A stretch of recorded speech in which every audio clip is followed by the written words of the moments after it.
The courtroom was unusually quiet that morning in Providence, the kind of silence that feels heavy, like the air itself is waiting for something.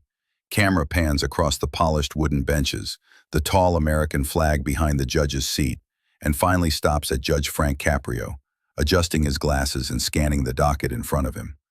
The bailiff's voice breaks the silence. "Next case, Your Honor, Maria Rodriguez, multiple parking violations." Judge Caprio looks up. Through the courtroom doors walks a small girl, no more than 8 years old, clutching her mother's hand. She wears a faded pink sweater and carries a small, worn-out teddy bear. Her eyes, large and curious, dart nervously between the benches and the cameras that line the back wall. Judge Caprio, gentle smile. "Good morning, young lady. Are you helping your mom today?" The girl hesitates. She nods but doesn't smile. Her mother, exhausted and pale, avoids eye contact. The judge senses something, that subtle instinct he's developed over decades. He leans forward slightly, softening his voice. "Don't be nervous. We're just here to talk, okay?" The girl looks down at her shoes, gripping her teddy bear tighter. The sound of her shoes squeaking on the courtroom floor echoes louder than it should. Everyone expected a routine case, a few unpaid tickets, maybe a warning. But in that moment, something shifted in the air. The judge didn't know it yet, but what this child was about to say would stay with him forever.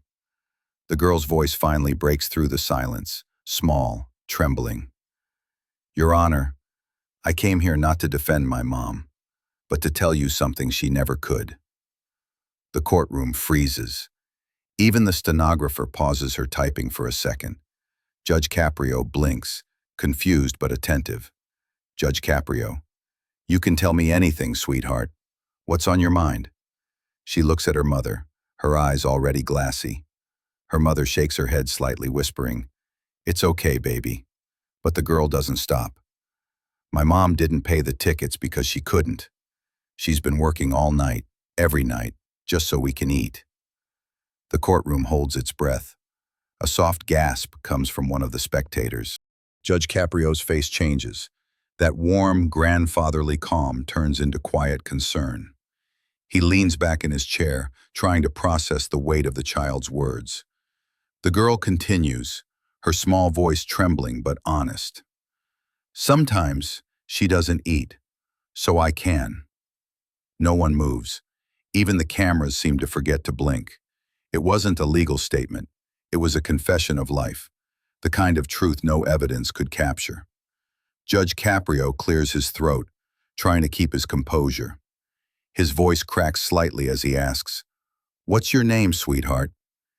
"Isabella," she whispers. He smiles softly. "That's a beautiful name, Isabella. You're very brave for speaking up." She nods, still clutching her teddy bear, tears balancing on her lashes. In that moment, Frank Caprio wasn't just a judge. He was a grandfather, a father, a human being seeing pure innocence standing before the weight of adult hardship. The courtroom no longer felt like a courtroom. It felt like a church, a sanctuary of truth. Judge Caprio finally speaks, voice calm but heavy. "Isabella, thank you for telling me that. You did the right thing. You made me very proud today." The little girl's eyes flicker with relief, but the sadness remains. She whispers again, barely audible. "I just wanted you to know she's a good mom. She just tries really hard." A tear finally escapes the judge's eye. He looks down, takes off his glasses, and wipes them slowly, a small gesture that hides the emotion beneath. That was the moment. The courtroom, the cameras, the case, all faded away. All that remained was the fragile truth of a child trying to protect the person she loved most. The judge looks toward the clerk, then back at Isabella. "You know, Isabella, I think your mom is lucky to have you. Sometimes it takes someone small to teach us something big." A soft smile spreads across her face, the first one since she walked in. The mother silently cries beside her, hand covering her mouth. The judge glances toward the audience and then down at his notes, but his voice now sounds different, slower, full of empathy. He knows this case isn't about fines or tickets anymore. It's about the hidden pain people carry, unnoticed until a small voice speaks it aloud. The moment ends not with a gavel, but with silence, the kind of silence that speaks louder than any judgment. Camera closes on Judge Caprio's face, his eyes glistening under the fluorescent lights. A single tear rolls down, tracing the wrinkles of wisdom and compassion that decades of service carved into his face. Judge Caprio, softly, "Thank you, Isabella, for reminding me what real justice means." The courtroom had seen countless cases before, but none had ever begun like this, with a child's truth strong enough to move the heart of justice itself. Sometimes, the smallest voices echo the loudest truths. After that heart-stirring moment, the courtroom air felt different, the kind of silence that stays long after the words are gone. Judge Frank Caprio takes a deep breath and gently clears his throat. He looks at the case file before him, the papers trembling slightly in his hand. It's a simple matter on paper. Parking fines, 3 counts, unpaid. But the truth behind those papers was anything but simple. He looks toward the woman standing beside her daughter, Maria Rodriguez, early 30s, eyes heavy with fatigue. Her clothes are clean but worn, her hands rough from labor. She doesn't meet the judge's eyes. Judge Caprio, gently. "Maria, I want to thank you for raising such a brave little girl. I can already tell she's got your strength." Maria's lips tremble into a faint smile, but her eyes glisten. She nods silently. Judge Caprio, "Let's talk about these tickets. You've got 3, 2 for expired meters, 1 for street cleaning. Why didn't you take care of them?" Maria hesitates. Her voice is soft, fragile. "Your Honor, I was going to. But every time I had a little money, something else happened." She pauses, takes a deep breath. Her daughter, Isabella, looks up at her as if urging her to speak. "Last month my rent went up, then my youngest got sick. I tried to work extra hours, but my car, the one that got the tickets, it broke down." Her words tumble out like stones, each one heavier than the last.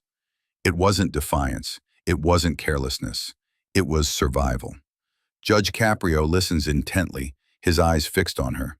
He doesn't interrupt. He never does when someone is speaking from the heart. Maria, continuing, "I know it sounds like excuses, but Your Honor, sometimes I just don't have enough." The judge nods slowly.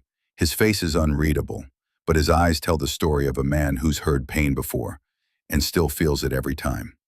Judge Caprio, softly, "Maria, what do you do for work?" "I clean offices at night, sir, and sometimes houses on weekends." There's a pause. The sound of the clock ticking fills the silence. In that stillness, you can almost hear the weight of her exhaustion. Judge Caprio, gently, "So, when you got these tickets, you didn't ignore them, did you?" "No, sir. I kept them. I kept thinking, next week, maybe next week I can pay." But weeks kept turning into months. Her voice cracks, and for the first time she looks up. Her eyes meet his. It's not the look of guilt. It's the look of a person tired of apologizing for being poor. Judge Caprio leans back, removes his glasses, and rubs his forehead slowly. The camera catches his expression, deep empathy mixed with quiet frustration at the unfairness of life. Judge Caprio, calm but emotional. "Maria, do you know how much you owe right now?" She shakes her head. "It's about $150. Her shoulders drop. To some, that's pocket change. To her, it's a mountain. The girl looks up at her mother, whispering, "Mom, I can give my piggy bank." The courtroom softly gasps. Judge Caprio's lips part, not in surprise, but in heartbreak. He smiles weakly, his voice gentle but trembling. "Sweetheart, that's very kind of you, but your piggy bank is for something special, okay?" The little girl frowns. "I just want to help." And there it was again, that childlike purity that slices through the noise of adult struggle. The truth was simple. Love doesn't understand money. Judge Caprio takes a deep breath. He looks toward his clerk, who's quietly watching, pen frozen. He studies her for a moment, the trembling hands, the exhaustion, the quiet dignity of someone who's fought too many invisible battles. Judge Caprio, gentle, heartfelt. I've been doing this a long time, and I've seen people come in here angry, careless, even dishonest. But you came in with honesty and love. That matters more than any fine. The mother's tears finally fall, silent, grateful. Her daughter reaches up, wiping one with her tiny hand. The courtroom is completely silent again, not out of formality, but out of shared emotion. This wasn't a courtroom anymore. It was a mirror reflecting life, of struggle, hope, and the strength that lives quietly in the hearts of ordinary people. Judge Caprio looks down at his papers again, then at the mother and child, and for a moment, he says nothing. Because sometimes silence is the kindest answer of all. The case was still open, but everyone in that courtroom already knew the verdict that mattered most. Compassion had already spoken. The courtroom remained still. Every eye was on Maria and her little girl. Even the sound of the clock ticking had softened, as if time itself had paused to listen. Judge Frank Caprio leaned forward, elbows on the bench, his eyes full of warmth and curiosity. Something about Maria's story didn't feel complete. It wasn't deceit. It was restraint, the kind of silence that protects something fragile. Judge Caprio, softly. Maria, may I ask you something personal? She looks up hesitantly, wiping her eyes. Of course, Your Honor. Earlier, you said your youngest got sick. How is he doing now? Maria freezes.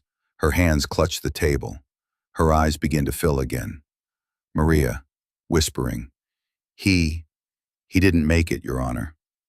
The words hit the room like a wave, silent but devastating. A soft gasp ripples through the benches. The little girl clings to her mother's arm. Judge Caprio's expression shifts, from understanding to heartbreak. He lowers his eyes. Judge Caprio, barely audible. I'm so sorry, Maria. She nods weakly, tears sliding down her face. Her voice trembles, but she forces herself to continue, because truth deserves to be heard, even when it hurts. He was only 4. I wasn't ignoring the law. I was just trying to be there when he opened his eyes. And then one day, he didn't. Her voice breaks completely. The little girl wraps her tiny arms around her mother, her head pressed against her side. In that moment, no one cared about rules or fines. This wasn't about justice. It was about loss, about the heavy price of love. Judge Caprio removes his glasses slowly. His eyes glisten, not as a judge but as a father, as a human being. Judge Caprio, softly, Maria, you didn't owe me this explanation. But thank you for trusting me with it. Maria, through tears, I just wanted someone to understand. I didn't want to seem like a bad person. Her voice shakes, the weight of guilt and grief pouring out together. She had carried this silence for too long, and now it broke open in front of strangers who suddenly weren't strangers anymore. Judge Caprio looks around the courtroom. Even the officers are still, heads lowered. He looks back at the girl. Judge Caprio, gentle smile. Sweetheart, what was your brother's name? The girl wipes her tears and whispers, Gabriel. The judge's lips curve into a sad, faint smile. That's a beautiful name. You must miss him very much. The girl nods, clutching her small teddy bear. There's a hush, the kind of quiet where emotion speaks louder than words. Judge Caprio, calm, sincere. Maria, I can't imagine that kind of pain. But I can promise you this. You don't stand here as a criminal. You stand here as a mother who loved her child the best way she knew how. Maria breaks down completely now. The courtroom feels her pain. Even the judge's eyes begin to fill. He blinks rapidly, fighting emotion. This wasn't a trial anymore. It was confession and compassion, side by side. A place where truth wasn't punished. It was understood. Judge Caprio leans forward again, voice soft, almost trembling. Maria, if I could, I'd tell every officer in this city to look for stories like yours before they write a ticket. But today, all I can do is make sure justice remembers your heart. He pauses, lets his words settle. Maria looks up, eyes red but hopeful for the first time. Your Honor, I didn't come here expecting pity. I just wanted someone to know why. And she meant it, because for her, truth wasn't a shield, it was closure. Judge Caprio nods slowly, his voice deep and steady again. Maria, I've always said the law should be a tool of justice, not punishment. And justice, to me, begins with understanding. He exhales, the kind of sigh that comes from feeling too much. The little girl looks up at him, eyes wide, innocent and full of faith. She softly whispers, "Thank you, Mr. Judge." Judge Caprio smiles warmly through his tears. "You're welcome, sweetheart. And you make sure your mom knows she's the bravest person in this room." It was no longer about fines, papers, or penalties. It was about a story, one that revealed how deeply love and loss can live inside one simple courtroom. As Maria and her daughter turned to leave, Judge Caprio sat back in silence, staring down at the name, Gabriel, scribbled in his notes, a reminder that every case number hides a heartbeat. In that courtroom, a confession wasn't just spoken, it was felt. And for Judge Caprio, it would become one of those moments he'd never forget for the rest of his life. The courtroom stayed silent long after Maria's confession. No one moved. No one spoke. It was as if every heart in the room had been caught in the same quiet ache. Judge Frank Caprio sat still for a few seconds, his hands clasped together, his gaze fixed on the desk in front of him. He didn't speak right away. He couldn't. Sometimes, justice doesn't need time to decide the law. It needs time to feel the truth. He looked up slowly, eyes glistening, and took a deep breath. Judge Caprio, softly, "Maria, I've been sitting in this chair for a long time. I've heard stories about mistakes, carelessness, and even excuses. But what you shared with us today, that was neither." He paused, adjusting his glasses with trembling hands. "That was love. Pure, unfiltered love." Maria looked down, holding her daughter's hand tighter. The little girl leaned against her, her small eyes searching the judge's face. Judge Caprio leaned back slightly, his tone more personal now, his voice quieter, softer, yet powerful. "I lost my brother when I was young," he said slowly, "and I watched my parents carry that pain for the rest of their lives. So when I look at you, Maria, I don't see a lawbreaker. I see a mother carrying the same weight, the kind no one should have to carry alone." The courtroom grew even quieter. Some of the audience members began to wipe their eyes. Even the officer beside the bench, the same one who issued the ticket, lowered his head. Judge Caprio reached for the case file, the paper that once represented nothing more. The judge looked toward the little girl again. "Sweetheart," he said softly, "your mom is a hero, and if your brother could see her right now, I'm sure he'd be very proud." The girl nodded, holding her teddy bear tight. Maria wept openly, not from sadness now, but from relief. It wasn't about the dismissal of a fine. It was about the release of guilt, the unspoken forgiveness that Maria needed more than anything. Judge Caprio leaned back in his chair, his eyes glancing upward as though saying a silent prayer. Judge Caprio, softly, almost to himself, "Sometimes, mercy is the highest form of justice." The words hung in the air, simple, profound, eternal. The courtroom erupted into quiet tears and respectful silence. It wasn't a standing ovation. It was something deeper, collective empathy. Maria stepped forward slightly. "Your Honor, can I say something?" Judge Caprio nodded gently. "Thank you, not just for the decision, but for listening. My son loved to watch your videos online. He said you were the kind judge. I think he'd be smiling right now." Judge Caprio froze for a moment. That one sentence hit him harder than any confession ever could. He smiled, his lips trembling, and said softly, "Then today, Gabriel gave us all a gift. He reminded us what kindness can do." He blinked a few times, struggling to maintain composure. His voice broke slightly, but he didn't hide it. "Maria, I hope your days ahead bring peace, and I hope your little girl never forgets that she has two angels watching over her, one in heaven and one sitting right next to her." The audience was visibly moved. Some people reached for tissues. The atmosphere was thick with emotion, a mixture of sorrow, beauty, and humanity that words barely captured. As Maria turned to leave, Judge Caprio's gaze followed her and her daughter. He didn't see defendants walking away. He saw a story, one that would live with him forever. He sat quietly for a moment longer, his gavel resting in front of him. He could have ended the session right there, but instead he looked toward the camera, almost as if speaking to every person watching.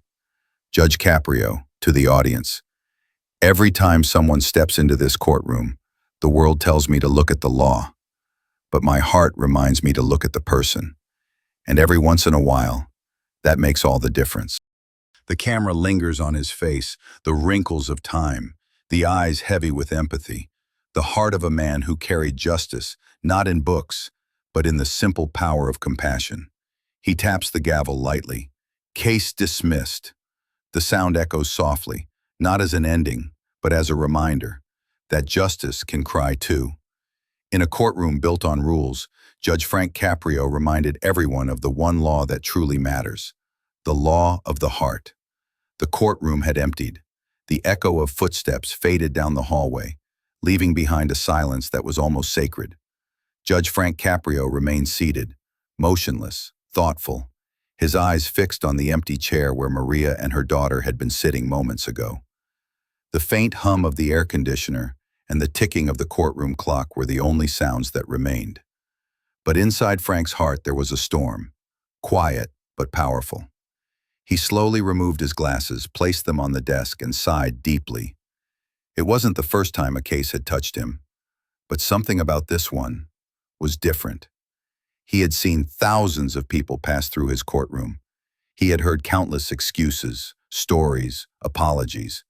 But that little girl's trembling voice, that look in her mother's eyes, had reminded him why he had chosen to serve in the first place. Judge Caprio, softly, to himself. You never really know what someone is carrying until they speak. He looked down at the case file still lying open in front of him, a single sheet of paper that had once represented guilt. Now it represented grace. He picked up his pen and wrote a small note on the corner of the file. Dismissed, with compassion.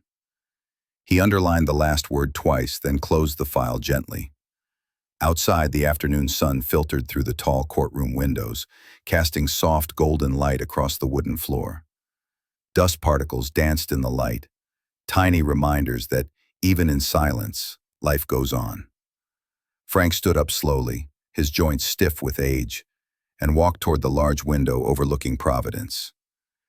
He watched people crossing the streets, cars honking in the distance, the rhythm of life continuing, unaware of the story that had just unfolded inside these four walls. He smiled faintly. Judge Caprio, softly. Maybe justice isn't about punishment. Maybe it's about understanding. Those words lingered in his mind like a prayer. For Frank, this wasn't just another day in court. It was a reminder of something much deeper, that behind every case file, behind every name, there was a beating heart, a hidden struggle, and a story that deserved to be heard. He reached into his coat pocket and pulled out a small photo, a faded picture of his parents, smiling on a sunny day long ago. He looked at it for a while, his thumb brushing across their faces. His father had always told him, Frank, never let the robe make you forget the man. And today he hadn't. Today, he had chosen empathy over ego, compassion over control, heart over hammer. Frank turned back toward the empty courtroom, the judge's bench now bathed in soft light. He thought of Maria, walking out of the building with her daughter, holding her little hand, maybe smiling for the first time in months. He imagined that girl growing up, remembering this day, not because her mother was forgiven, but because she witnessed kindness when she least expected it. And that was the real verdict. Not written in ink, not spoken from a bench, but etched into two hearts that would carry it forever. Frank gathered his papers, slipped them into his briefcase, and looked once more at the empty courtroom. He walked slowly to the exit, his footsteps echoing. One last sound of the day. Before leaving, he turned off the lights, leaving the room in gentle twilight. But as he reached the door, he stopped and looked back once more. Judge Caprio, quietly, quietly. Thank you, Gabriel, for reminding us all how powerful love can be. He smiled, the kind of smile that only comes when a person's soul feels lighter, and stepped outside into the fading afternoon light. That day, no headlines were written, no cameras captured the tears that fell. But somewhere out there, a little girl went home holding her mother's hand, and the world, for a moment, became just a little bit kinder. Because kindness, when given freely, never stays silent. It echoes, in the hearts it touches, in the lives it saves, and in the memories it leaves behind. Maybe one day, when we all learn to listen with our hearts like Judge Caprio, the world won't need judges at all.